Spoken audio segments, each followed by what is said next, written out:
le développement de mon pays, le Gabon. Je fais ma part. Je fais ma part. Je fais ma part. Je fais ma part. Je fais ma part.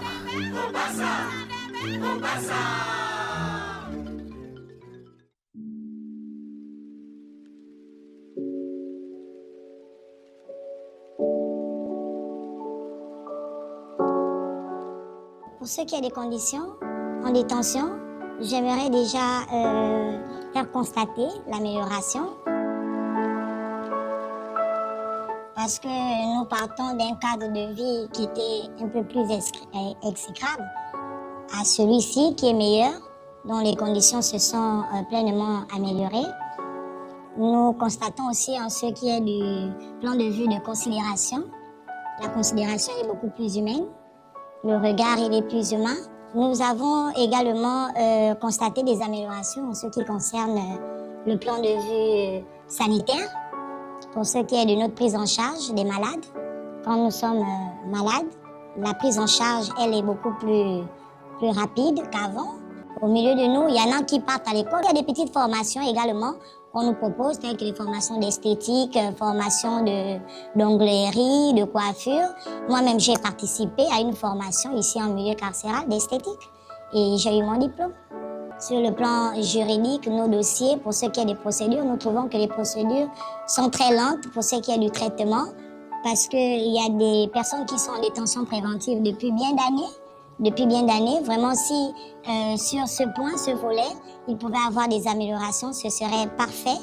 En détention, ça se passe bien parce que j'ai des grands frères qui m'aident, qui me donnent des choses quand j'ai besoin. Et ici à l'école, je me distrais en faisant des jeux d'art. En venant en prison, j'étais en 5e. Je n'ai pas terminé le 3e trimestre. Et comment tu gères la vie aujourd'hui? Et que je change de comportement et que j'aille à l'école. Et nous voulons faire de la prison centrale de Libreville un centre pénitentiaire qui comportera 3 détentions. La détention des mineurs, là où nous sommes ici, je vais vous faire visiter le chantier, la détention des femmes que nous avons visitées et la détention des droits communs, donc des hommes. Et nous sommes en train de récupérer cette zone pour en faire une détention spécialement des mineurs. Il y aura une buanderie, il y aura une cuisine, il y aura une infirmerie, il y aura l'aire de jeu. Que nous avons envie de rentrer chez nous, de retrouver nos maris, nos enfants. Et pour que cela soit possible, c'est dans le traitement de nos dossiers.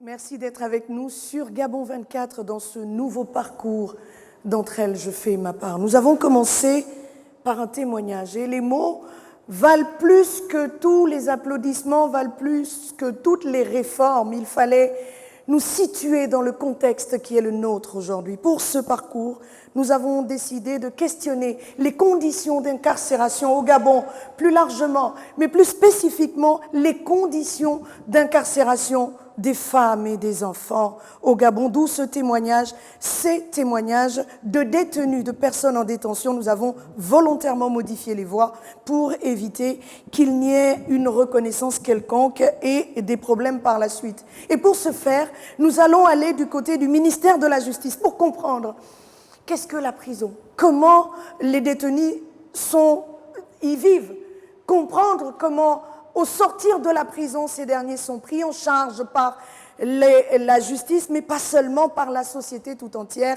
Et nous avons sur le plateau de Gabon 24 des magistrats hors hiérarchie, mais pas seulement, des personnes en fonction qui sont au quotidien de ces personnes en prison, mais pas seulement, des personnes qui sont aujourd'hui capables de nous dire ce qui s'y passe réellement. Et pour ce faire, je vous demanderai d'accueillir chez vous 2 journalistes qui vont m'accompagner pour ces échanges. Il s'agit à ma droite de Praxel Moudeke. Merci d'être avec nous.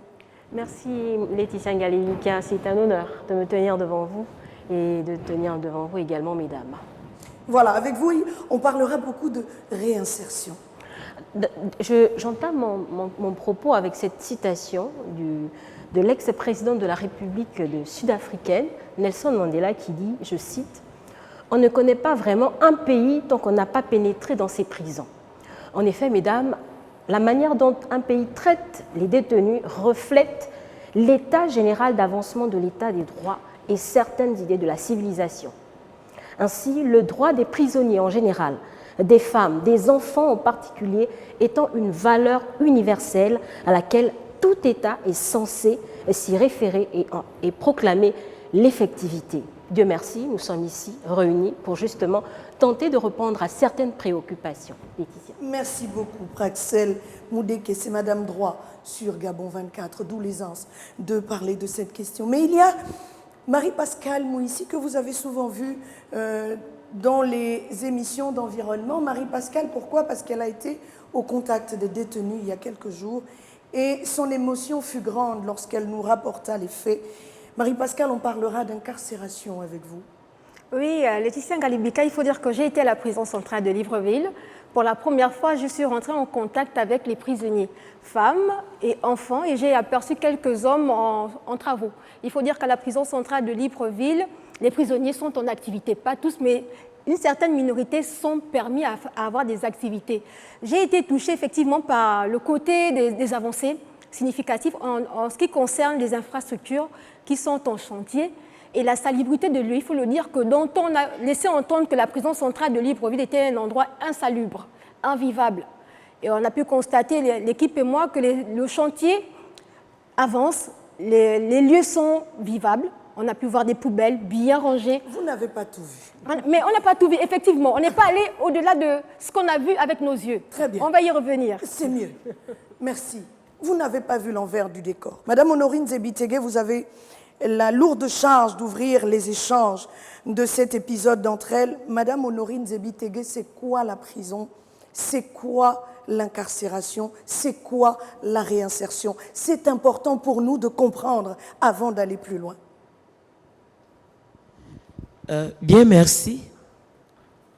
Lorsqu'on parle d'incarcération, c'est qu'une personne a commis une infraction et cette personne a été déférée soit au parquet, ou si c'est plus compliqué, va chez le juge d'instruction et un mandat de dépôt est décerné. C'est à ce moment-là que cette personne va à la maison d'arrêt et on parle d'incarcération. On ne parle pas d'incarcération quand on est encore au niveau de l'enquête préliminaire. Alors, c'est dans cette incarcération qui se passe, comme je le dis, dans les maisons d'arrêt, où la personne commence une nouvelle vie. Et ceux de la sécurité pénitentiaire nous diront tout à l'heure comment ils font lorsque la personne est déjà là-bas. Ce que nous savons en tant que magistrats, c'est que lorsque le mandat de dépôt est délivré, la personne est remise à la prison centrale et vous faites les ordres d'extraction quand vous avez besoin de la personne, surtout au niveau de l'instruction, parce qu'il faut l'écouter, il faut continuer l'instruction jusqu'à la clôture du dossier. Pendant ce temps-là, la personne est là-bas et vit d'une certaine manière. Mais il peut arriver que pendant qu'elle est là-bas, qu'elle écrive au juge pour dire voilà ce qui m'arrive ici et tout cela, et le juge prend le soin de voir ceux qui sont à la prison pour voir de quoi il s'agit. D'accord. Merci beaucoup, Madame Honorine Zebitege. Maintenant, par rapport à la réinsertion, c'est lorsque cette personne a été maintenant jugée et qu'elle retourne dans la vie publique, c'est là où on parle de réinsertion. Je ne sais pas si on peut parler de réinsertion parce que la personne peut être mise en liberté provisoire. Et vous savez que lorsque vous êtes en liberté provisoire, surtout au niveau de l'instruction, on peut vous mettre en liberté provisoire. Et si vous ne respectez pas ce que le juge a dit, que lorsqu'on a besoin de vous, vous devez répondre. On peut vous remettre, on peut vous replacer sous mandat de dépôt. Nous étions dans des définitions livresques pour comprendre où nous allons. Je rappelle à ceux qui nous rejoignent que nous avons des hommes aujourd'hui, et c'est fait à dessein parce que ces hommes ont des choses à nous dire par rapport à cette problématique donnée. Il n'est pas rare de voir sur nos écrans des personnes présumée innocente, présumée, parce qu'on est coupable après une condamnation, je pense, qui sont encore frappés du sceau de la présomption, se retrouver torse nu devant les caméras. C'est contraire aux droits de l'homme. Oui, non. Pourquoi? Madame Sidonie Fleurouet, prenez le micro, dites-moi quelque chose à ce sujet. Parce qu'avant de rentrer à la prison, on l'a déjà exposé. Ça reste un individu, il a commis une infraction, d'accord. Mais est-ce que la justice gabonaise prévoit que lorsqu'on a commis une infraction, on doit se retrouver torse nu devant les écrans en train de raconter une histoire qui, des fois, est ramassée un petit peu par les cheveux? Merci, merci Madame Galébika. Effectivement, dans un autre cadre, nous dénoncions ces comportements qui sont anticonstitutionnels. C'est d'autant que la présomption d'innocence est un principe constitutionnel. Et la présomption d'innocence ne permet même pas aux médias de filmer ou même de parler d'une personne qui est encore dans la procédure pénale. J'entends effectivement les gens parler de la présomption de culpabilité. C'est un abus de langage. Il n'y a pas de présomption de culpabilité. Il n'y a qu'une présomption qui vaille et qui rentre dans le cadre des principes constitutionnels. C'est la présomption d'innocence. On ne devrait pas filmer, on ne devrait pas entendre quelqu'un qui est simplement poursuivi par la justice, notamment lorsque la décision qui interviendra n'est pas encore devenue définitive. Lorsque la personne est reconnue coupable, parce qu'on va rentrer dans le vif du sujet, lorsqu'elle arrive aux portes de la prison, qu'est-ce qui se passe? Quand elle entre derrière ce grand portail noir, qu'est-ce qui se passe? Je suis le chef de service de la surveillance masculine en charge des mineurs, donc spécifiquement des garçons. Lorsque nous recevons un garçon, donc généralement on reçoit, pas généralement, on reçoit juridiquement les enfants dont l'âge varie entre 13 et 17 ans. Voilà, dépassé 17 ans, on ne les reçoit pas. Donc lorsqu'un garçon arrive à 13, 14, 15, 16 ou 17 ans, lorsqu'on le reçoit, il est reçu d'abord au service greffe qui ouvre son dossier pénal. Une fois le dossier pénal est ouvert, on nous l'envoie chez nous à la surveillance. Une fois à la surveillance, on fait le circuit détenu, c'est-à-dire il va à l'infirmerie pour qu'il soit examiné. Ensuite, au service social, afin qu'un dossier social aussi lui soit ouvert. Ce dossier lui permet d'être en contact avec sa famille et toutes les autres organisations effectivement qui naviguent autour du bien-être de l'enfant en milieu carcéral. Après, là-bas, il y a aussi l'enregistrement au service fouille. Donc là, on vérifie s'il n'a rien de dangereux autour de lui. S'il a des objets valeureux, on les garde également à ce service. Et après, on nous le ramène. Chez nous, c'est nous qui organisons sa vie pendant son temps d'incarcération. C'est-à-dire on s'occupe de lui donner là où il doit dormir, donc le bloc dans lequel il va dormir. Actuellement, nous avons des blocs de 4 détenus avec des lits superposés. Donc on lui donne son lit, son matelas, 4 personnes 4 personnes dans un bloc. D'accord. Voilà. Pour les mineurs? Pour les mineurs. Ils ont des lits superposés. Dans chaque bloc, il y a 4 lits. Donc s'il est malade, tout de suite, on le confie à l'infirmerie. Ensuite de ça, il y a le suivi psychologique également qui intervient de facto. Voilà. C'était important de le savoir. Est-ce que parce qu'ils sont mineurs, celui qui a commis le meurtre est mis à côté de celui qui a commis un petit vol de téléphone? Ça, c'est une très belle question. Actuellement, vous voyez le reportage en général parlait de la détention des enfants en construction, donc la maison d'arrêt pour enfants en construction. Malheureusement, nous sommes obligés de mélanger actuellement tous les détenus, même s'il est venu pour vol. Pourquoi? Parce qu'ils ne sont que dans un seul quartier. Or, quand le chantier sera terminé, il y a plusieurs quartiers. Il y aura exactement 4 quartiers avec plusieurs blocs, je crois, d'une capacité d'à peu près 200 enfants détenus. Donc, on aura effectivement, cette fois-ci, la spécificité selon les infractions. D'accord. Voilà, mais pour et le à moment, ce jour, il y en a combien? Actuellement, nous avons 90 dans le bloc, dans le quartier, avec à peu près avec 14 blocs. Combien de psychologues, disiez-vous, pour combien d'enfants? Actuellement, nous avons 2 psychologues, 2 psychologues cliniciens de l'ONG, mais sauf que la prison en a également. D'accord. Voilà.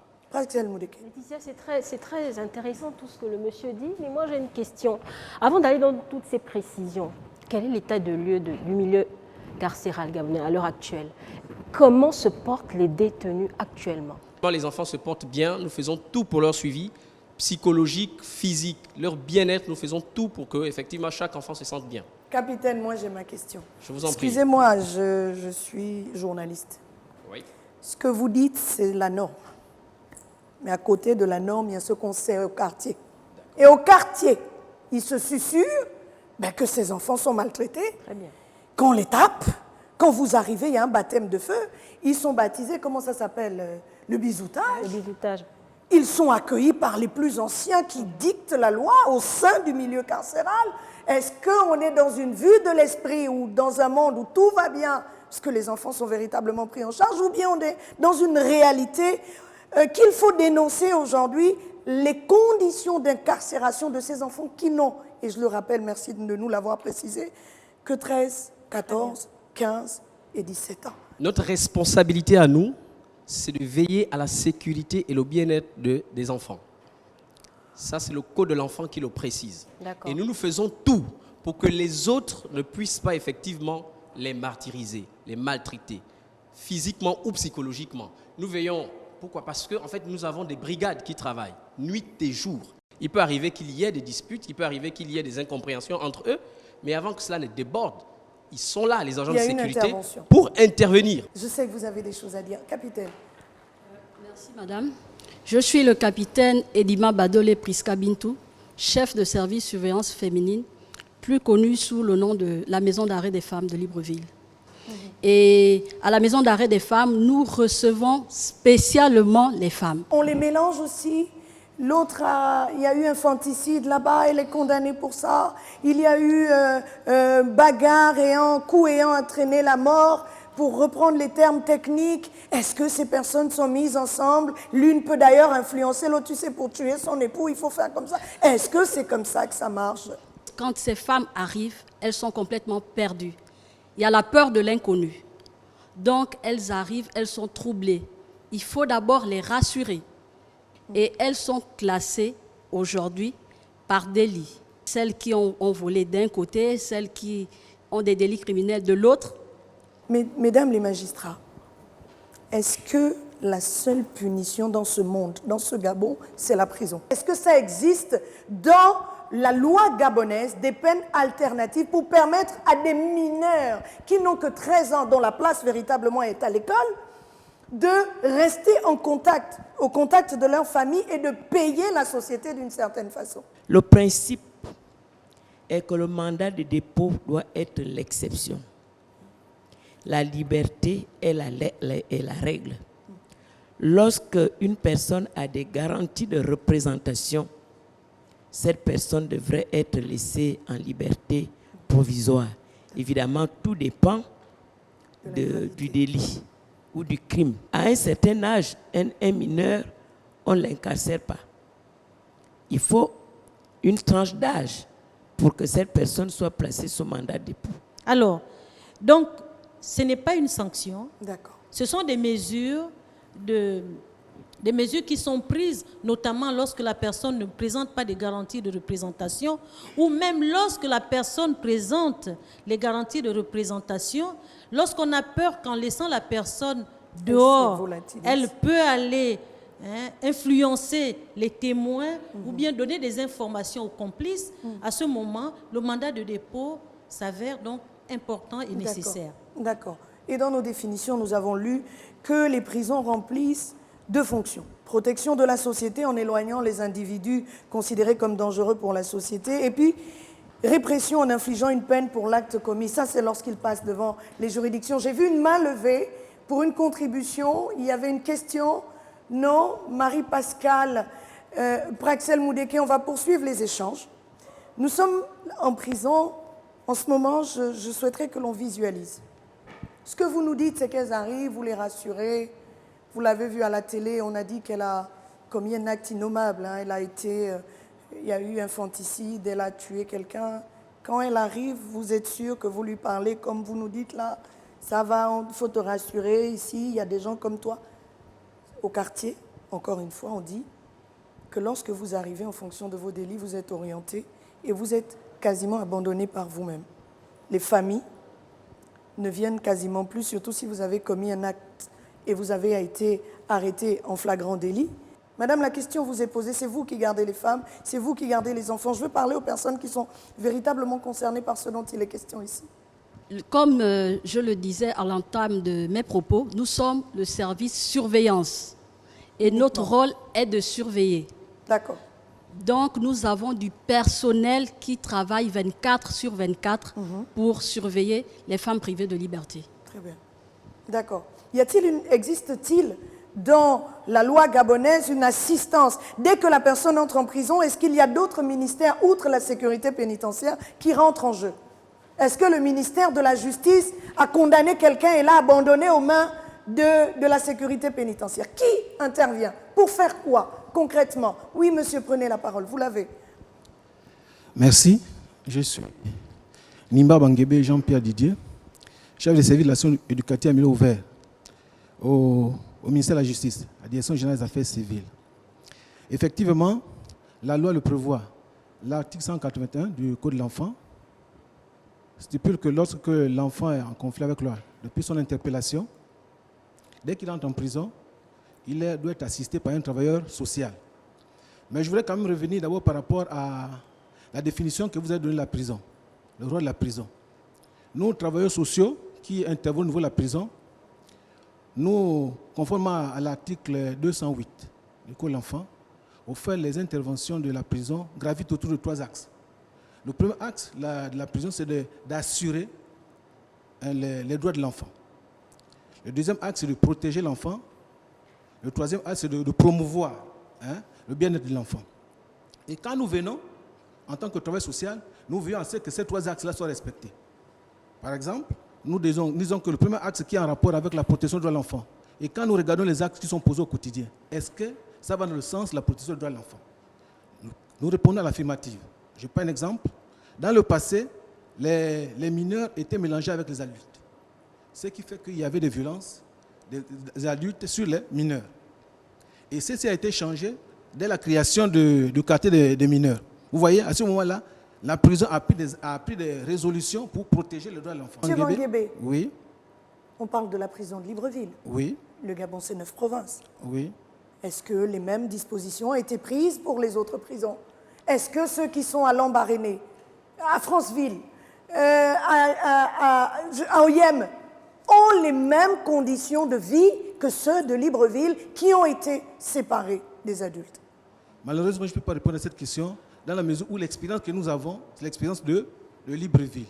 Monsieur Banguébé, vous êtes combien de travailleurs sociaux pour les enfants, les 90 qui sont en prison?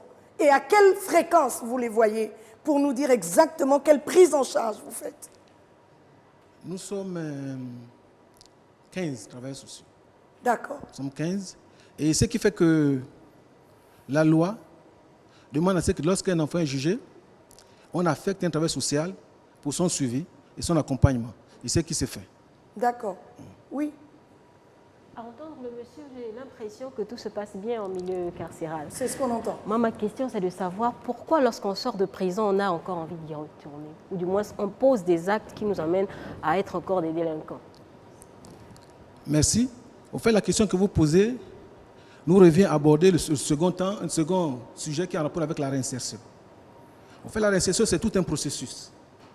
Quand nous parlons de la réinsertion... Avant d'aborder la question de la réinsertion, si je suis bien traité en prison, en réalité, je ne devrais plus y repartir parce qu'en réalité, si j'ai un psychologue qui me suit là-bas, je suis déjà bien dans ma tête. Donc, quand je sors de la prison, je retourne dans le milieu familial, je me comporte bien. Mais pourquoi j'ai encore des comportements déviants?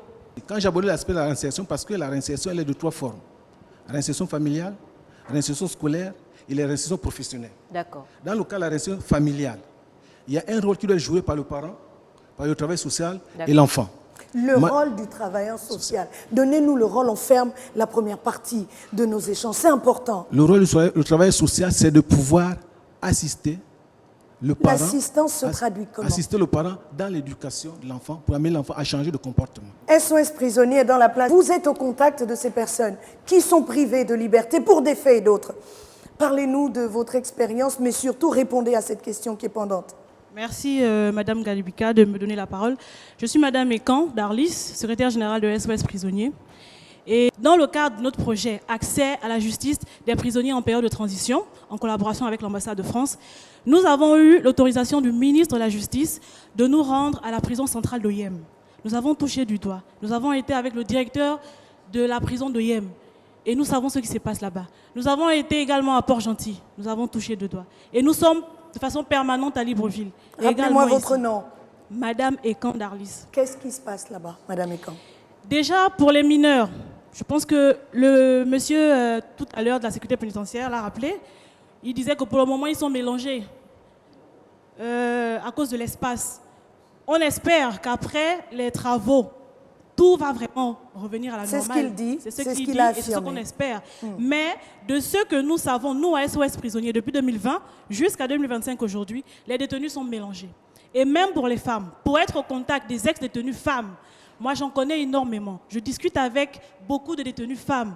Et lorsque nous rapportons les témoignages, elles nous disent qu'elles sont toutes mélangées. Une femme qui est venue pour avoir tué une personne et une femme qui est venue pour avoir volé une chose sont dans le même bloc.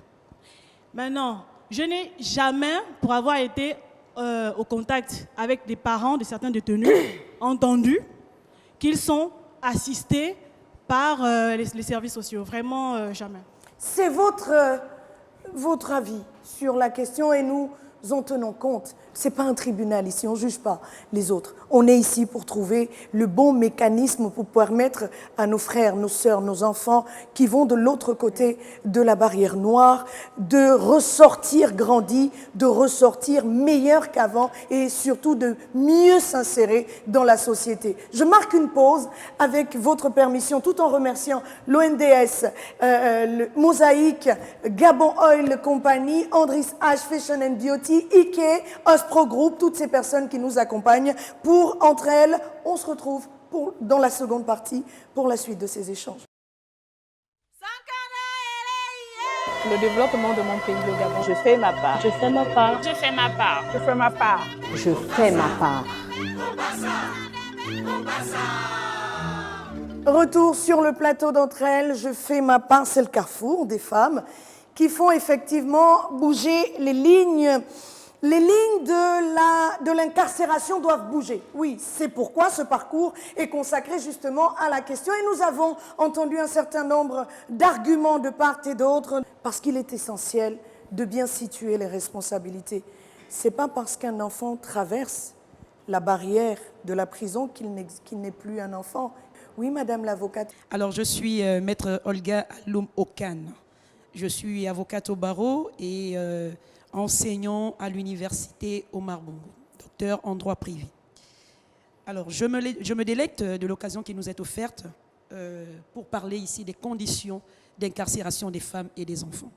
J'ai été très intéressée par cette question sur les conditions de détention, parce que très souvent, lorsque nous traitons des dossiers, avant de traiter un dossier d'un client détenu, j'ai l'obligation de me rendre en milieu carcéral pour voir de quelle manière est détenu mon client. Je peux le dire pour le déplorer que l'incarcération a pour principale conséquence de favoriser la rupture des liens sociaux, les liens sociaux et familiaux. Donc, à cela s'ajoute également le fait que si le détenu, que ce soit la femme ou l'enfant, a une fragilité psychique ou un trouble, vous conviendrez que les conditions de détention seront beaucoup plus aggravées. Ceci dit, madame, j'ai écouté avec attention tout à l'heure, lorsqu'on nous dit que les conditions se sont améliorées, j'ai un doute. J'ai un doute parce que c'est notre vécu. Nous travaillons au quotidien avec ces enfants, avec ces femmes. Et je précise que je saisis cette occasion pour demander ou interpeller ceux et celles-là, nos autorités, à penser à une caractérisation des prisonniers. Une véritable caractérisation des prisonniers. Je m'explique. Aujourd'hui, je pense que la question des quartiers est devenue désuète. elle est révolue. Il faut les caractériser en fonction des infractions commises, les délits, les crimes. Il est inconcevable qu'un criminel puisse être dans le même quartier qu'un petit délinquant. J'ai envie de dire, celui-là, vous avez pris l'exemple de quelqu'un qui vole un téléphone. C'est pour cela qu'après, quand ils sortent de là, mais tout de suite c'est la récidive, parce qu'il n'a pas été au contact des bonnes personnes. Donc je voulais apporter ma modeste contribution à ce niveau pour dire qu'il faut que nous pensions ou que nos autorités pensent à caractériser les prisonniers. Je vous remercie. Dans les prisons, on y trouve de tout. On trouve aussi des personnes qui sont mentalement perdues. Je ne vais pas dire déséquilibrées. Je veux dire qu'ils sont perdus. Et nous avons des associations comme Andas qui luttent efficacement pour permettre à ces personnes de s'en sortir. Votre expérience, en quelques mots, prenez la parole.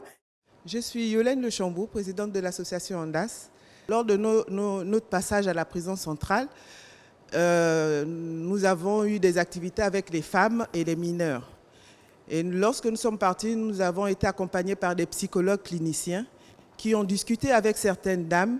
Et là, après discussion, ils ont déterminé qu'il y en a qui avaient des troubles psychiatriques.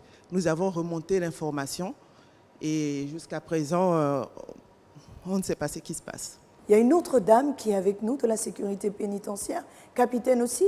Merci madame. Capitaine Azize Diop Nancy, chef de service mineurs-filles. Combien d'enfants dans votre univers? Vous vous occupez de combien de détenus femmes? Pour le moment, les détenus mineurs-filles, elles sont toutes sorties grâce à la session criminelle, Très bien. la récente session criminelle. D'accord. Mais il n'y a pas eu de récidive de ce côté-là? Non. Non? Elles étaient au nombre de... Elles étaient au nombre de 2 qui sont venues pour des faits criminels.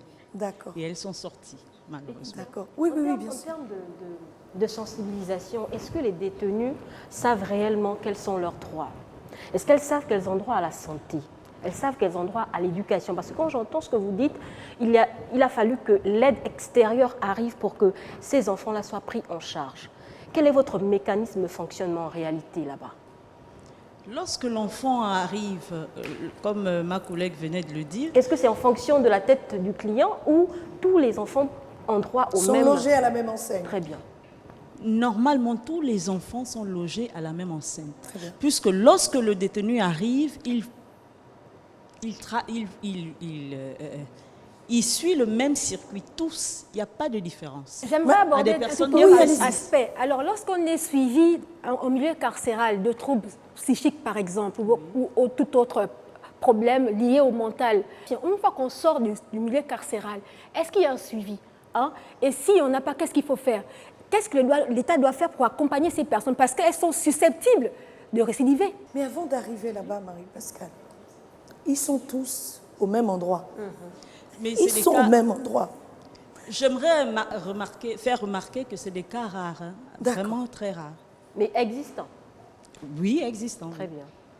Bonsoir Madame Laetitia Ngalibika, je suis Maude Bongo, responsable qualité RSE chez Gabon 24. Alors depuis tout à l'heure, on parle d'accompagnement psychologique des détenus. Mais est-ce que vous ne pensez pas que le fait de mélanger un criminel et quelqu'un qui a volé un téléphone puisse avoir un impact psychologique sur le détenu? Donc à ce moment-là, même si le détenu fait des séances chez le psychologue, est-ce que vous ne pensez pas que c'est un peu retour à la case départ vu qu'il reste dans le même environnement? Aussi, est-ce que les maisons d'arrêt sont régies par un mode de fonctionnement?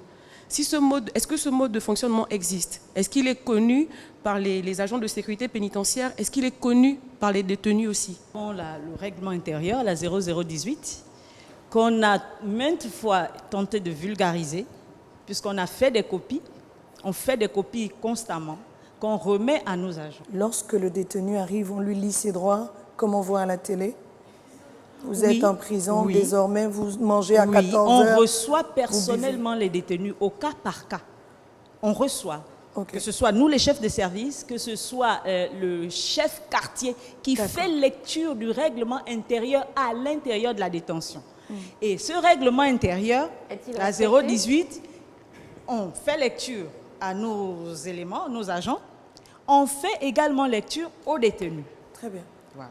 Justement, ce règlement intérieur est-il respecté par les agents? Il est respecté. On se force de le respecter. D'accord. Justement, est-ce que vous avez déjà eu des plaintes par rapport au règlement de prisonniers qui disent qu'ils sont sujets à des maltraitances, à des abus de pouvoir? Si tel est le cas, qu'est-ce que vous avez fait? Est-ce que vous avez fait des enquêtes? Vous avez traité le sujet? Vous pouvez prendre la parole, capitaine, à côté, oui. Des résultats après ces enquêtes? Oui, allez-y. Oui, merci. En milieu carcéral, hein, on ne parle pas des assistants Non, nous sommes en sociaux, milieu là. carcéral. Oui. Puisque nous intervenons au niveau de la prison, je vous disais que parmi nos missions, quand nous arrivons, nous nous basons sur le code de l'enfant.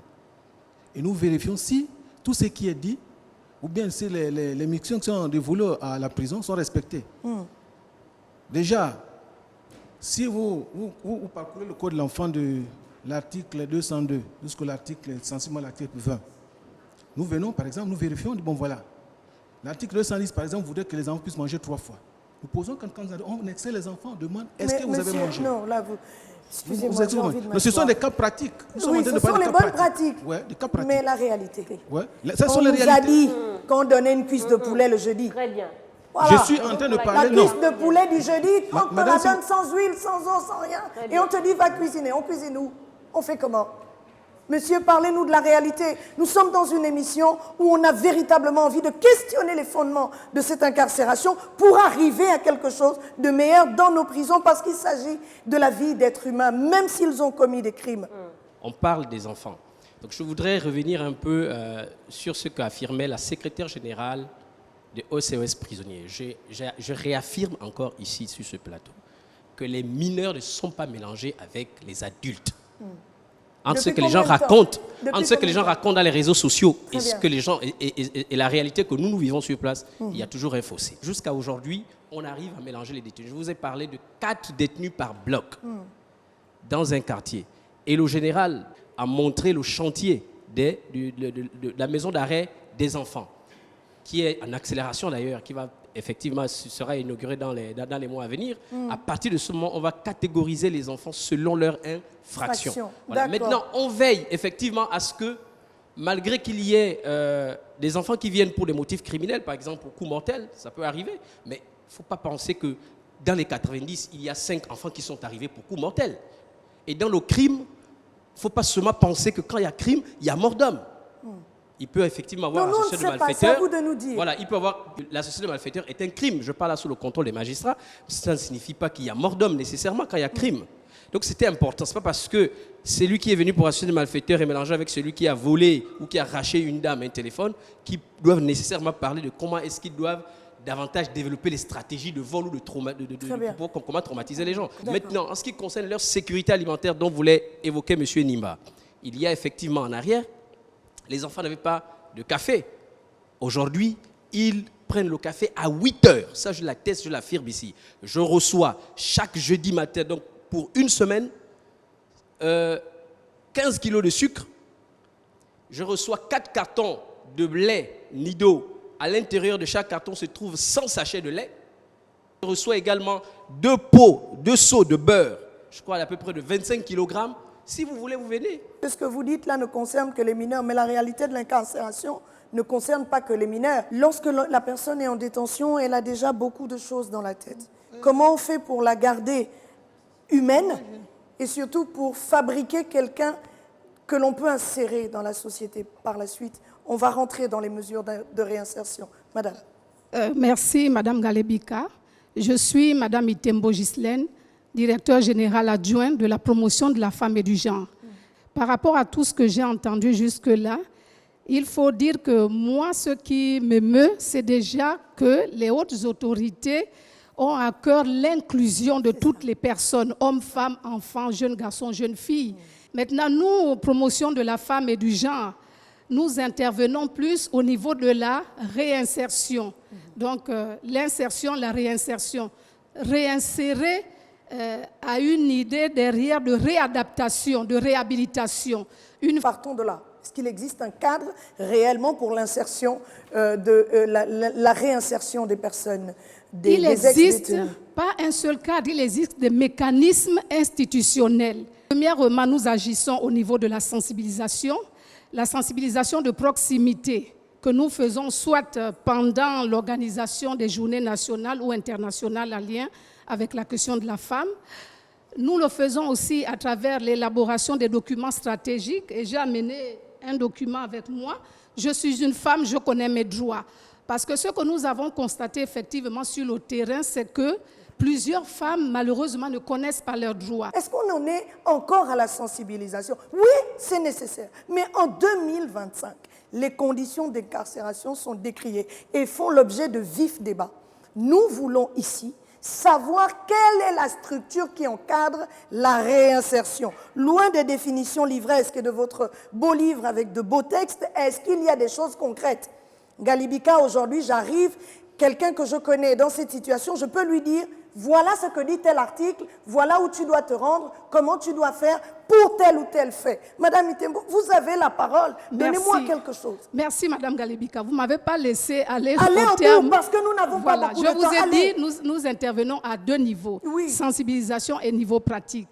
En plus des cellules d'écoute, nous avons le volet autonomisation des femmes. Et je me réjouis de l'émission qui est passée tout au début. L'intervenant qui disait, la dame qui disait qu'au niveau de la prison, il y a des formations qui se font. Nous le faisons également pour les femmes. Et nous avons un mécanisme institutionnel, le centre de protection et de promotion de prise en charge des femmes victimes de violences qui se trouve en Zayon. Dans ce centre, nous recevons au quotidien justement les femmes qui sont victimes de violences ou certaines femmes qui ont peut-être été incarcérées mais dont la réinsertion familiale pose problème. D'accord. Quittons un petit peu les violences. Je vais donner la parole. Je reviens vers vous dans un petit moment. Madame, vous êtes de l'organisation qui parle de réinsertion. Je vais arriver au colonel parce qu'on parle véritablement de réinsertion. Comment ça se passe au niveau de la prison centrale et quel mécanisme le ministère va pouvoir nous dire concrètement comment on accompagne ces personnes. Et s'il n'y a pas de véritable accompagnement, comment on fait pour les accompagner? Là est la question. Madame, vous avez la parole. Je suis Madame Sagbo Chantal. Enchantée, une nouvelle fois. Présidente de l'ONG SIFOS. Je vais parler juste de ce que SIFOS fait dans les milieux carcérales. Rapidement, s'il vous plaît. En 2021, pour lutter contre la récidive, nous avons lancé un grand programme pour les 9 provinces, pour les 9 prisons.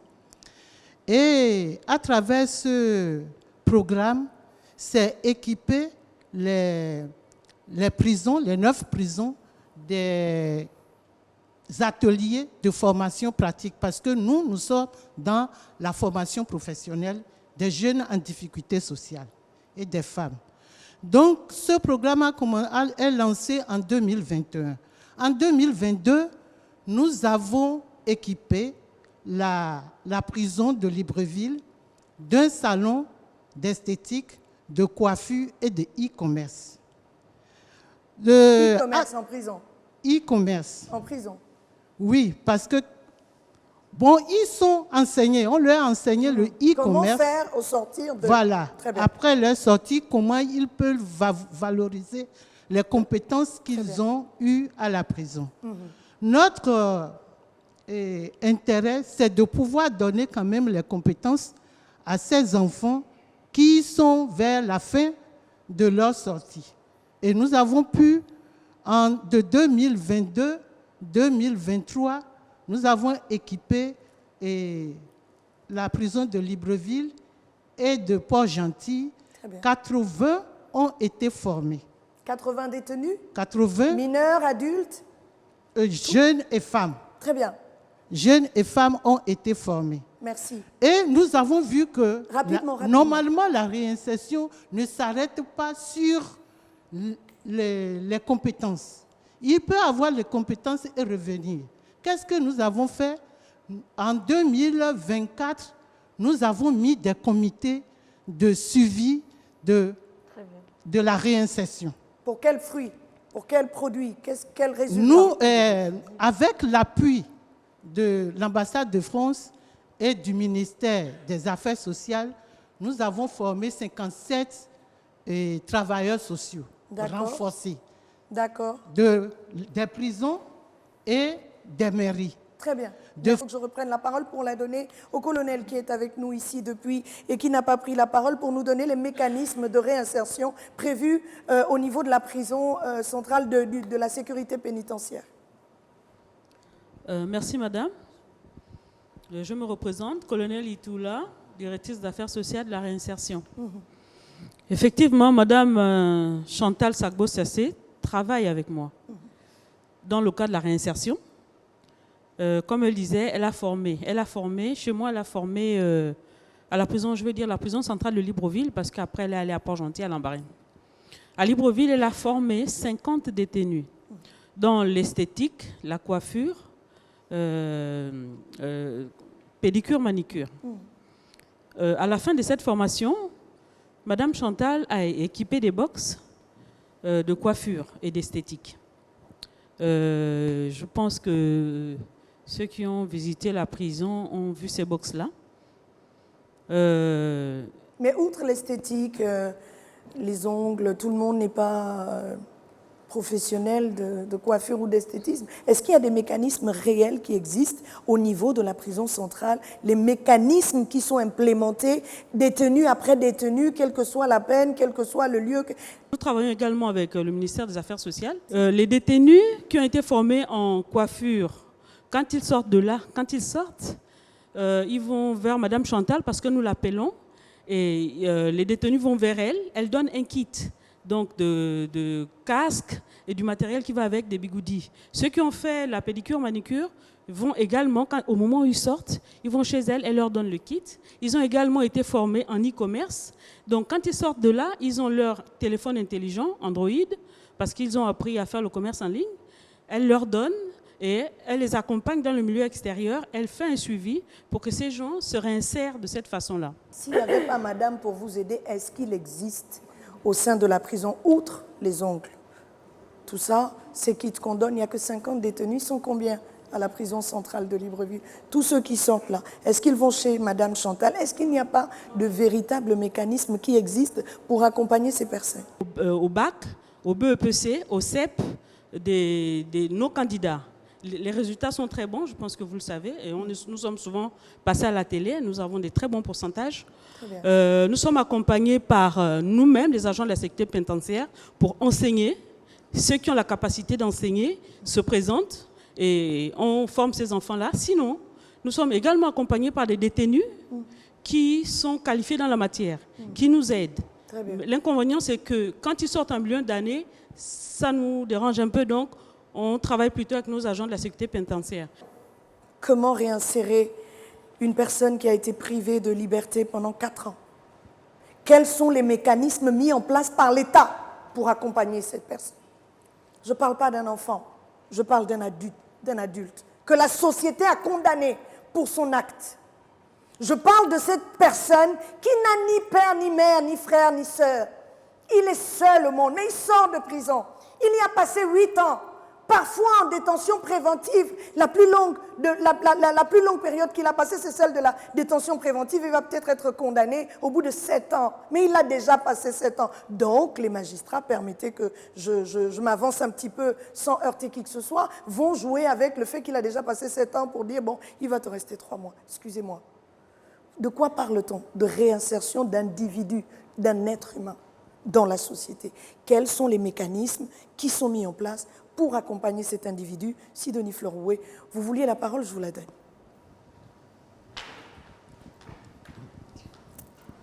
Concrètement. Merci Laetitia Ngalibika. Disons que je ne voudrais pas, je ne souhaiterais pas que nous puissions survoler une émission aussi importante. Lorsque j'ai vu le titre, je me suis dit, waouh, on peut se lancer. Et je ne voudrais pas avoir le sentiment que les actions que nous posons dans l'exercice de nos fonctions relèvent de notre bon vouloir et qu'il n'y a pas de texte. Le Code des enfants, par exemple, le Code des mineurs prévoit les mesures d'accompagnement. Lesquelles? Pendant que l'enfant est en incarcération, il y a que lorsque l'enfant qui est en difficulté avec la loi se retrouve à la maison d'arrêt, il ne devrait même pas se retrouver à la maison d'arrêt, plutôt. L'enfant devait être dans un établissement. Pourquoi être dans un établissement? C'est pour qu'il ne puisse pas rompre avec ce qu'il vivait avant d'aller en incarcération. Dans l'établissement, il devrait soit continuer ses études comme ce que fait la prison centrale de Libreville, ou alors apprendre un métier. Ce métier va donc l'emmener à faciliter sa réinsertion sociale. J'insiste à dire que la réinsertion sociale, comme l'a dit Madame Honorine Zebitegue, ne peut être caractérisée qu'après la prison. Ce n'est pas quand on est en prison qu'on parle de réinsertion sociale. Lorsqu'on est en prison, on parle des mesures d'accompagnement, comme vous l'avez si bien dit. Et quelles sont ces mesures? Ces mesures sont dans les textes. On ne peut pas s'appuyer sur une organisation non gouvernementale pour justifier le travail de l'État.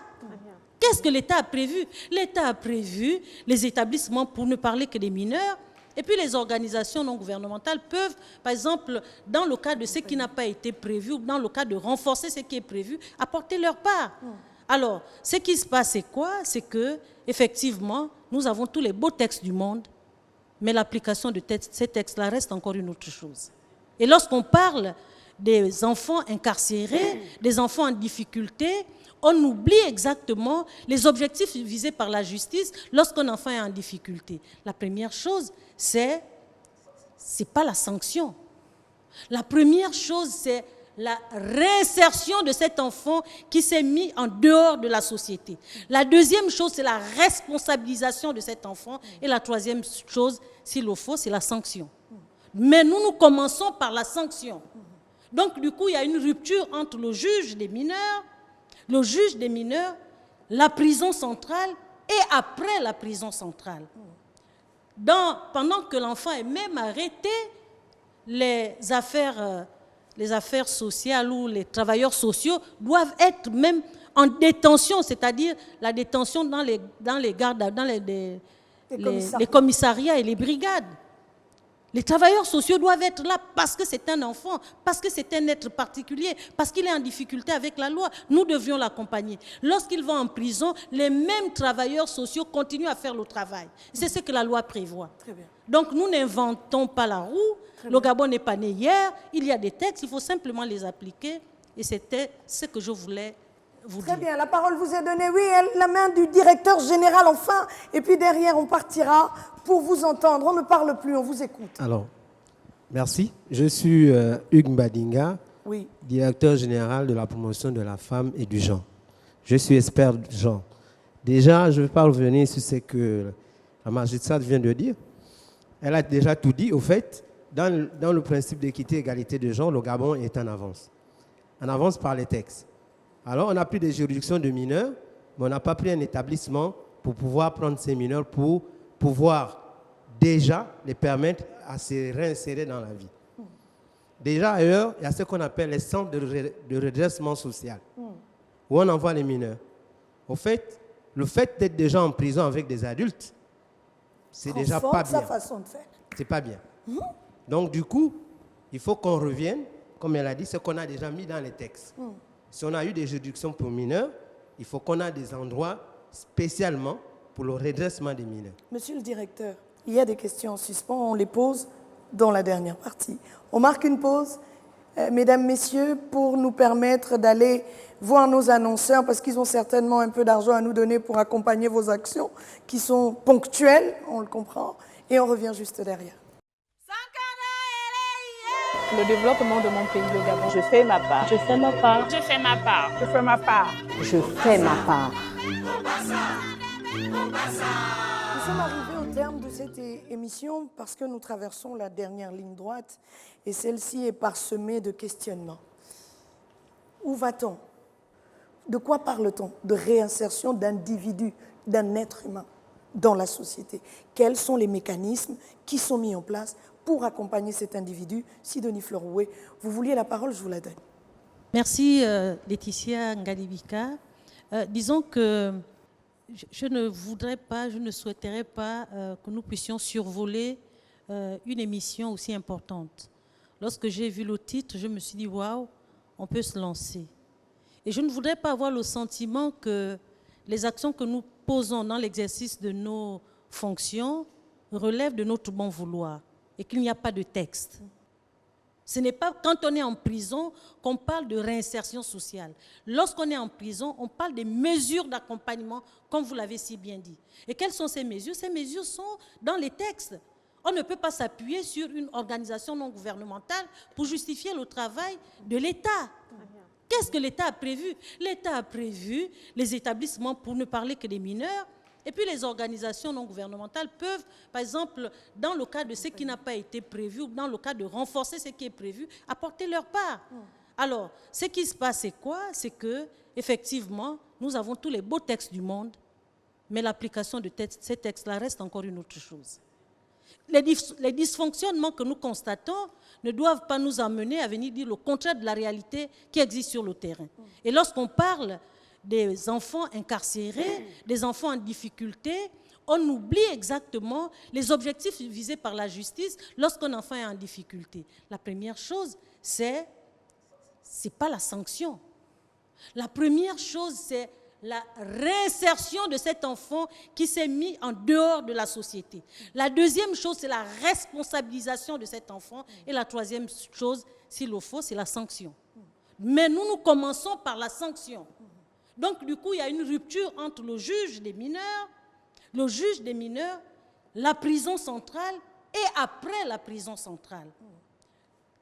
Pendant que l'enfant est même arrêté, les affaires sociales ou les travailleurs sociaux doivent être même en détention, c'est-à-dire la détention dans les commissariats et les brigades. Les travailleurs sociaux doivent être là parce que c'est un enfant, parce que c'est un être particulier, parce qu'il est en difficulté avec la loi. Nous devions l'accompagner. Lorsqu'il va en prison, les mêmes travailleurs sociaux continuent à faire le travail. C'est ce que la loi prévoit. Très bien. Donc nous n'inventons pas la roue. Le Gabon n'est pas né hier. Il y a des textes, il faut simplement les appliquer. Et c'était ce que je voulais vous dire. Très bien, la parole vous est donnée. Oui, la main du directeur général enfin. Et puis derrière, on partira pour vous entendre. On ne parle plus, on vous écoute. Alors, merci. Je suis Hugues Mbadinga, oui, directeur général de la promotion de la femme et du genre. Je suis expert du genre. Déjà, je ne vais pas revenir sur ce que la magistrate vient de dire. Elle a déjà tout dit. Au fait, dans le principe d'équité et égalité de genre, le Gabon est en avance. En avance par les textes.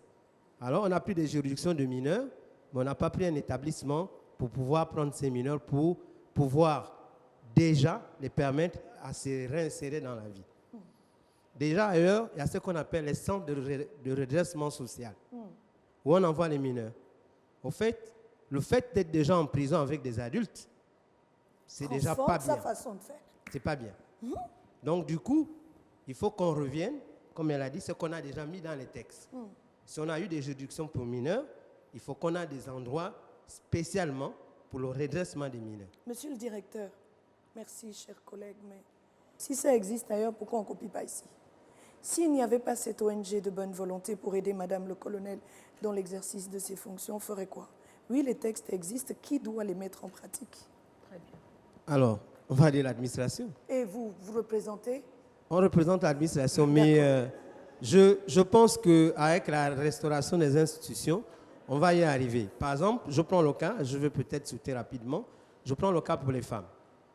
Aujourd'hui, on a un centre de prise en charge qui n'est pas seulement une prise en charge des violences faites aux femmes. C'est un centre de prise en charge des femmes en difficulté sociale. Et donc, il y a quelque chose qu'on doit faire au niveau des administrations. Il faut plus de synergie. Il faut plus qu'on soit connectés. On travaille de manière systémique. Là où moi je suis debout ici, je suis journaliste. Si on me demande de faire mon métier, je prends un micro, une caméra, je vais sur le terrain. Vous êtes travailleur social, vous êtes le patron de ces travailleurs-là. Comment vous faites pour accompagner vos frères qui ont été à un moment de leur vie, malheureusement, en conflit avec la loi? Comment on fait pour les accompagner? Loin des définitions livresques, loin de « on devrait » parce qu'ailleurs ça existe. Là, Madame Oué vient de dire que les textes existent, on les implémente quand? Là est la question. Alors, s'agissant des femmes, de la promotion des droits de la femme, je venais vous dire qu'on a un centre de prise en charge des femmes en difficulté sociale qui s'occupe aussi bien des victimes de violences, des femmes victimes de violences, mais qui va s'occuper aussi d'autres problèmes, surtout dans le cas de l'autonomisation sociale. Est-ce que vous avez une cartographie On va arriver là-bas. Est-ce que vous avez une cartographie de ces personnes en difficulté sociale aujourd'hui, chez qui on pourrait frapper demain à la porte pour nous expliquer un petit peu comment ils sont accompagnés par vous? Bon. On a une cartographie au niveau national? Au niveau national, pour l'instant, on n'a qu'un seul centre. D'accord. Merci. Je vais donner la parole au capitaine avec son chapeau qui avait envie de nous dire quelque chose depuis un petit moment. Et par la suite, vous donnerez la parole à la dame, tout au fond. Merci. Je suis le capitaine Bouiti, chef de service insertion et réinsertion Très bien. de la sécurité pénitentiaire. Je tiens à dire d'abord, il faut que je précise qu'il existe deux types de formations au niveau des prisons. Nous avons les formations dites non qualifiantes. C'est celles qu'on fait régulièrement, donc les enfants qui passent le CEP, le BEPC et le bac. Et ensuite, nous avons les formations dites qualifiantes, donc les formations professionnelles. En ce qui concerne les formations non qualifiantes, donc la scolarisation des enfants, je pourrais dire, et je le dis clairement, c'est fait à plus de 90% par la sécurité pénitentiaire. Parce que les agents qui accompagnent les jeunes, qui les forment au quotidien, appartiennent à la sécurité pénitentiaire. Le gros souci, ce sont les formations professionnelles. Parce qu'effectivement, il faut avoir des qualités dans des domaines bien précis pour pouvoir former ces jeunes. Mais on a un ministère, pourquoi ça n'existe pas? Justement, madame, je vais en venir. Oui. Nous, le problème des formations dans les prisons, ce n'est pas l'apanage de la sécurité pénitentiaire uniquement. La sécurité pénitentiaire, avec l'appui du commandement en chef, essaie de faire de son mieux. Mais ça ne se limite pas à la sécurité pénitentiaire. C'est transversal. Justement, on devrait retrouver plusieurs ministères, économie, éducation, formation professionnelle et autres. Effectivement. Ce n'est pas parce qu'ils sont en conflit avec la loi que ça reste des individus qui ne devraient pas bénéficier de ces formations. Effectivement, madame. Maintenant, nous, pour pallier justement à ces insuffisances, on fait recours à des structures qui nous accompagnent. Très bien. D'où justement l'ONG SIFOS. Et actuellement où je suis en train de parler, on a commencé depuis une semaine déjà de nouvelles formations. Donc des formations en entrepreneuriat pour les jeunes qui ont eu le bac l'année dernière et qui ont eu le BEPC. Donc on veut leur donner d'autres types de formations le temps que les enfants sont encore là. Non qualifiantes, mesdames. Vous avez entendu comme moi? Maintenant, le Bangando. Oui. Le Bangando. Il est rentré là-bas, il n'a pas de qualification. Vous le rangez dans quoi? Parce que c'est un être humain aussi. Bangando, c'est le terme générique pour dire qu'il est en conflit avec la loi. Oui. Je vais être un peu plus soft. Oui. Mais lui, il n'a pas... Justement. Il a laissé l'école depuis...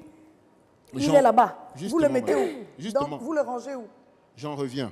Je vous disais tantôt qu'on a commencé il y a une semaine une formation en entrepreneuriat avec les enfants qui ont eu l'examen l'année dernière. Mais nous avons aussi commencé en même temps une formation en plomberie. En plomberie, justement. Et cette formation, elle prend en compte toutes les personnes n'ayant pas de niveau scolaire à l'extérieur. Donc, c'est une formation qui leur permet justement d'apprendre un nouveau métier. Ça fait partie des différents types de formations que nous proposons. Très bien. Ainsi de suite, nous allons voir avec le même partenaire comment évoluer bien plus tard après ces différentes formations. Mais la précision pour moi ici était de dire, on a souvent tendance à penser que la réinsertion de la personne détenue est l'apanage de la sécurité pénitentiaire. Ça, c'est vraiment quelque chose que j'aimerais spécifier. Et on l'a entendu. Voilà, merci. Oui, maman. Merci. Vous savez, il y a tellement de voix ici qu'on se perd. Je crois que Sidonie a tracé ce qui devrait être fait, parce que nous sommes à la fin de l'émission. Nous sommes également là pour les recommandations. Le problème, on va toujours le dire. Lorsque vous regardez les textes, tout est bon. Il faut les sortir. Ma fille derrière vient de tracer la ligne. La réinsertion se fait à plusieurs niveaux. Il y a la réinsertion mentale d'abord. La personne qui est à la prison est déjà traumatisée. Et a subi ce qu'elle a subi. On connaît comment ça se passe à l'intérieur de la prison. C'est un ancien procureur qui vous parle, un ancien doyen des juges d'instruction. Je ne vais pas revenir là-dessus. Je sais ce qui se passe dans les prisons. Dans les quartiers, en détail. Alors, on n'est plus là pour cela.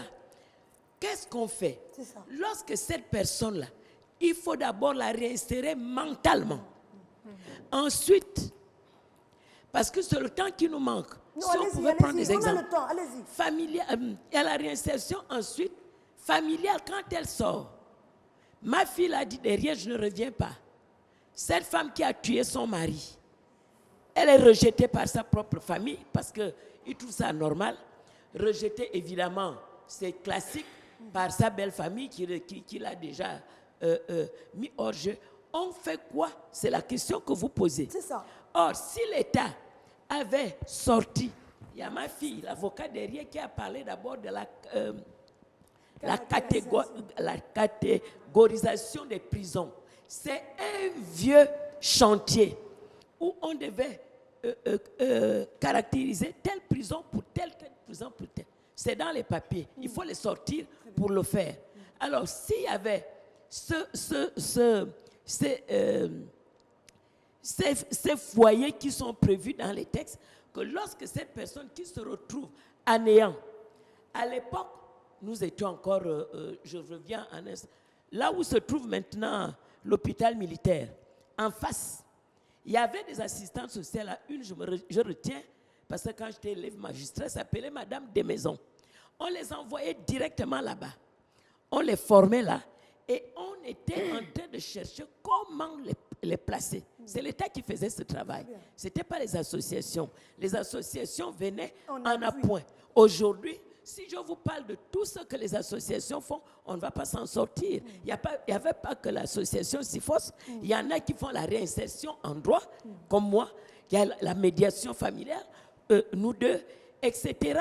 Et le ministère qu'on vient de ressusciter, le ministère en charge de la femme. Il faut sortir tout ce qui est dans les textes et les mettre par catégorie. Cet enfant-là, qui a perdu les parents, qui ont été sidéens et qui a commis une gaffe, et il se retrouve là, il n'y a plus de parents. On doit mettre à tel endroit pour qu'on forme cette personne, et mentalement, et psychologiquement, et on lui donne un travail, et il devient une personne. Il y a la réinsertion professionnelle, il y a la réinsertion ecclésiastique. La réinsertion ecclésiastique, n'oubliez pas cela, parce qu'il y a les enseignants ecclésiastiques qui font également un travail qui n'est pas vu. Ces enfants-là qui se retrouvent dans des églises et tout cela, qui sont pris en charge, je sais de quoi je parle, mais on n'en parle pas souvent, on voit seulement le mauvais côté et tout cela. Donc, il faut sortir tout cela pour que ce que l'État a décidé de faire, ce n'est pas trop tard, on peut le faire.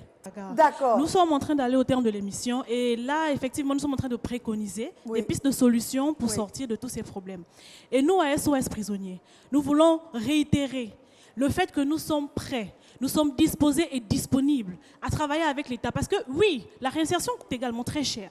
Je crois que c'est la raison pour laquelle l'État est encore assez là, parce que vraiment ça coûte cher. Mais nous sommes là, nous voulons travailler avec l'État.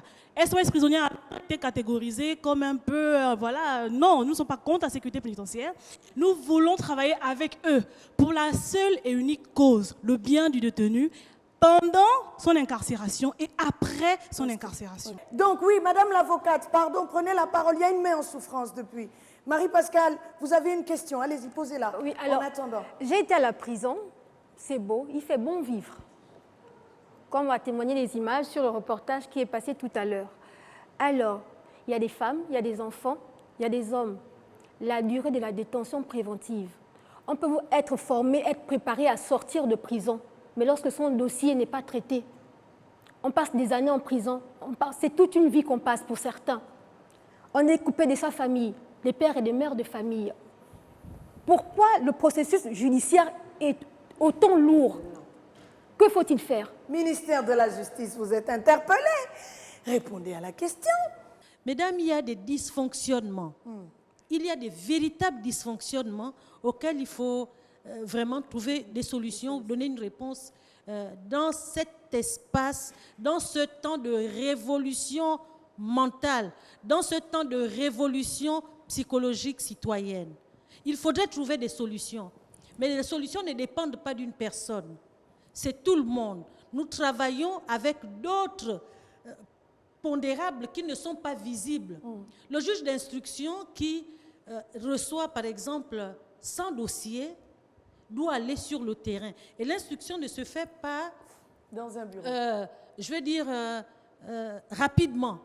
Pourquoi? Parce qu'on n'a pas eu... L'affaire est peut-être complexe, mais ça n'exclut pas le fait que le délai légal de la détention soit respecté.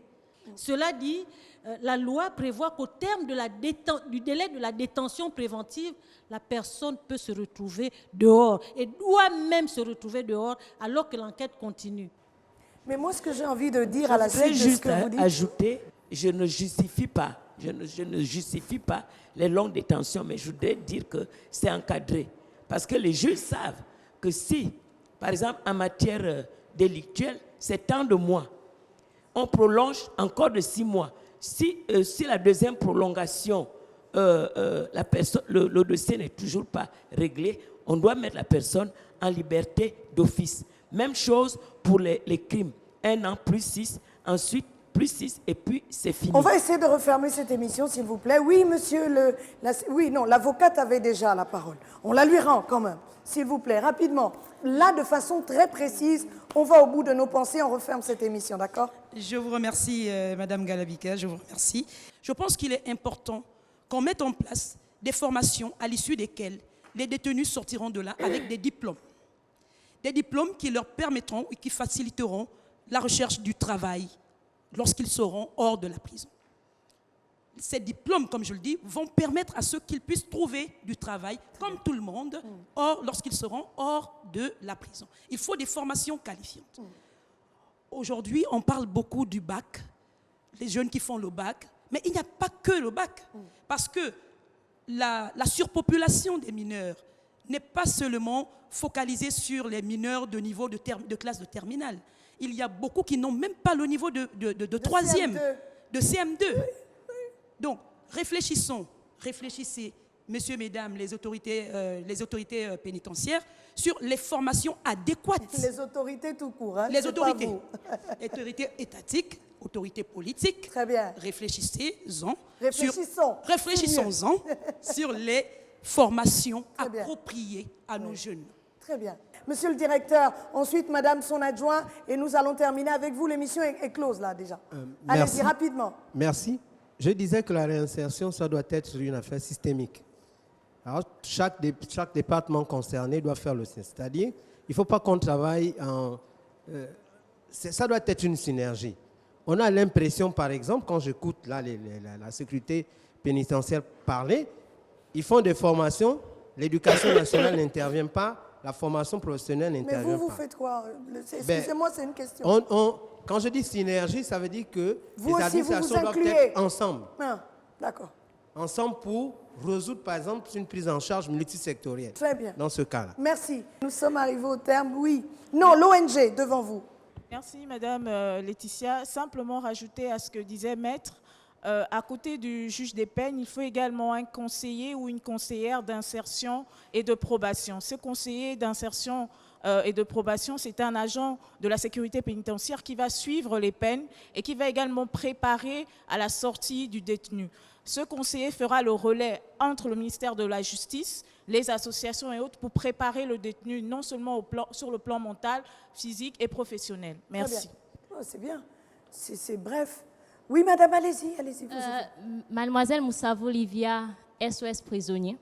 Je pense qu'on a abordé beaucoup de points, mais je pense que l'élément essentiel, le début de la réinsertion au Gabon, pour ma part, je pense, c'est le regard que nous, en tant que société, avons pour le passé carcéral des individus. Très bien. Je vous remercie. Merci. Andas, une recommandation peut-être, rapidement, et puis on referme cette émission, comme on l'a ouverte. La recommandation que je souhaiterais faire, c'est de penser au profil psychologique.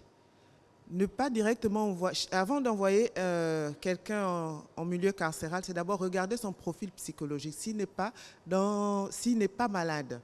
S'il est malade, qu'on l'envoie à Mélène pour le stabiliser, pour un meilleur suivi, au lieu de l'envoyer directement... Ou qu'on construise quelque chose d'autre, parce que Mélène aussi est saturée. Hein, ça, c'est aussi... Voilà, façon de parler. Pour le mais dans moment, un c'est le endroit seul centre que nous avons. approprié. Colonel, quelque chose à nous dire à la fin? Oui, s'il vous plaît, prenez la parole et on referme. Merci, madame. Par contre, je suis satisfaite à la fin, parce que tout au début, c'était la sécurité pénitentiaire, C'était pas le procès de la sécurité. Voilà, nous faisons notre rôle, nous les formons. Maintenant, au sortir de là, je pense qu'il y a d'autres dispositions qui doivent être prises par d'autres personnes. Tout à fait. Merci beaucoup, madame. La récidive des détenus, ils ne reviennent pas c'est pas parce que nous les avons pas bien encadrés. C'est tout simplement parce que dans le milieu extérieur, ils ne trouvent rien. Je ne vous raconterai pas tout ce que je vis, moi, de ceux qui sont sortis, qui reviennent vers moi parce qu'ils sont abandonnés des parents. Il y a des jeunes qui ont témoigné, qui préfèrent revenir dans le milieu carcéral parce que là, au moins, ils ont de quoi manger et ils ont un endroit pour dormir. Et c'est très grave. Et c'est fréquent. On arrive à ce choix. Il y en a qui sortent, mais qui préfèrent revenir. Et ne dites pas que c'est parce que nous les avons mal réinsérés à la sécurité pénitentiaire. Non, ce n'est pas le cas. Il n'y a pas de jugement ici. Voilà, mais ni non, de valeur, ni de quoi que ce soit. On questionnait juste la structure de l'incarcération et de la réinsertion. Au Gabon, mesdames, vous avez la possibilité de conclure. Je donne la parole à madame Honorine Zebitege pour la conclusion, mais madame Sidonie Fleur-Rouet, deux magistrats, nous ont permis d'être là aujourd'hui. Vous avez 1 minute chacune pour conclure. Merci. En 2 mots, nous sommes, comme je le disais, dans une révolution de conscience citoyenne, que chacun à son niveau fasse ce qu'il y a à faire. Encore qu'il faudrait que l'État mette à disposition ce qu'il faut pour que le travail soit effectivement fait. Très bien. Moi, je dirais que par rapport aux personnes qui sont sujettes à incarcération, nous venons d'entendre que l'incarcération n'a jamais été une bonne chose. On réfléchit avant de poser un acte pour éviter qu'on se retrouve à la prison centrale. Parce que vous voyez les murs, quand vous passez au groupe, nous qui connaissons l'intérieur, ce n'est pas un bon endroit. Qu'on réfléchisse avant de poser des actes pour qu'on ne se retrouve pas là-bas. Et c'est possible. C'est possible, quelle que soit la condition dans laquelle on est. Qu'on soit pauvre, qu'on soit riche, qu'on soit quoi, on doit réfléchir avant de poser parce que la loi est inscrite dans le cœur de chacun. On sait que ce que je fais là, c'est mauvais et ça risque de m'amener à tel endroit. Qu'on réfléchisse, comme ça au moins les prisons vont être désengorgées. Très bien. Merci. Merci, madame Honorine Zebitege, allez-y. Alors pour conclure, je vais rejoindre un peu madame Honorine Zebitege pour dire qu'avant de parler de réinsertion des détenus, il faut parler du cas où qu'est-ce qui nous emmène en prison. Nous devons revoir notre société gabonaise, nous devons revoir notre identité culturelle. Tout ceci, la société a toujours eu des normes pour éviter d'être sanctionnée, pour éviter d'arriver au pire. Nous devons revenir vers des fondamentaux. Nous avons un background culturel que nous devons remettre sur la table. Et aussi tenir compte des valeurs morales et judiciaires de la société. Lorsqu'une société se porte bien, on a moins d'incarcérés. C'est ça ma conclusion. C'est plus de l'émotion. Voilà. L'émotion aidant, nous pouvons conclure cette émission, mais pas sans vous avoir donné la parole. Laetitia, moi je vais dans la méditation. Et j'invite mesdames à méditer sur cette citation qui dit « Tous les hommes, les femmes comprises, naissent prisonniers et inégaux. C'est d'ailleurs le droit qui doit essayer de corriger à la mesure du possible. » Je suis Praxel Moudeke, j'étais honorée d'être parmi vous pour ce bel échange qui, j'espère, au sortir d'ici, aidera à faire bouger les lignes, Laetitia. Elle faisait son journal, c'est sa signature. Merci beaucoup, Praxel Moudeke. Oui, quelqu'un a dit que l'erreur est une expression de l'homme dans son essence. Oui. Tomber, se relever, sortir de l'obscurité et vivre en gardant l'espoir d'être meilleur qu'hier est le cri de toutes ces personnes qui ont déjà payé le prix fort en passant par la case prison. L'État devrait non pas seulement punir, mais aussi les équiper pour réapprendre à vivre en société. Conditions d'incarcération des femmes en Afrique. Quelle politique véritable de réinsertion dans la société. C'était l'essence de notre discussion de ce jour qui a porté du fruit puisqu'il y a eu des recommandations effectives. Il y a des choses à faire, messieurs les dirigeants. Je vous regarde et je vous dis qu'en cette période de transition, nous devons baliser la voie, nous devons dépoussiérer les textes, nous devons absolument tutoyer la réalité plutôt que vivre dans l'euphémisme des mots qui ne finissent plus dans l'argumentaire du quotidien des Gabonais. Non, nous devons regarder la réalité en face. Et la réalité est telle que derrière les murs de chaque prison du Gabon se cache une réalité qui ne devrait plus exister en 2025. Nous devons absolument, dans l'envers du décor, regarder de l'avant. Et regarder de l'avant consiste à mettre en place des mécanismes. S'ils existent, mettez-les simplement en pratique. C'est de cela qu'il s'agit. Merci à tous. Grand merci à toutes les personnes qui nous accompagnent, notamment Mosaïque, ONDC. Nous avons également Gabon Oil, nous avons l'intendance du palais de la présidence, nous avons Ospro Group, nous avons Ike, nous avons toutes les personnes qui, de près ou de loin, nous accompagnent dans cette belle aventure. Mesdames, une salve d'applaudissements pour tout ce qui a été fait aujourd'hui. Je vous sers ces remerciements de la part de toute la production de Gabon 24. Merci de nous avoir accompagnés dans ce parcours d'entre elles qui se referme. On se retrouve très vite pour un autre accent mis sur une problématique qui nous concerne. Merci.